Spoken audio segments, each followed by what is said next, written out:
ब्रेकनंतर आपलं पुन्हा एकदा स्वागत। बुलढाण्यामधील युवा पुरस्कार विजेते शेतकरी कैलास नागरे यांनी मृत्यूला कवटाळलं। खडकपूर्णा जलाशयातून शेतीसाठी पाणी मिळत नसल्यामुळे शेतकरी कैलास नागरे यांनी आत्महत्या केली। देऊळगाव राजा तालुक्यातील शिवनी आरमाळमधली ही धक्कादायक अशी घटना।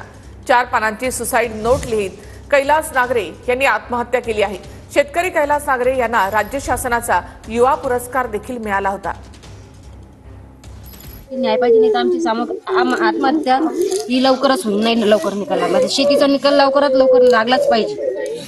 त्याच वेळी जर सगळे असे झटले असते आज मा माणूस असतो पाण्यासाठी फक्त मा माणूस गेला। आज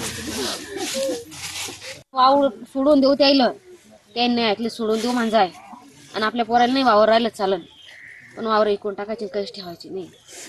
पाण्यासाठी केलं सगळं फक्त पाण्यासाठी वावरासाठी। तारखेला गेले कधीच जेवून गेले नाही, कधीच जेवून जात नशी नाराज राहते 20 तारखेला जायचं। या बलिदानाची शासनाने जर दखल घेतली नाही तर या आंदोलनाचा आणखीन शेतकरी त्यात उग्र स्वरूप धारण करतील आणि जोपर्यंत शासन स्तरावरून कोणताही निश्चित निर्णय आश्वासन मिळत नाही तोपर्यंत त्याच्या मृतदेहास पुढील कार्यविधीसाठी या ठिकाणून देण्यास शेतकरी तयार नाहीत। म्हणून शासनाने मायबाप शासनाने या सर्व गोष्टीची दखल घ्यावी।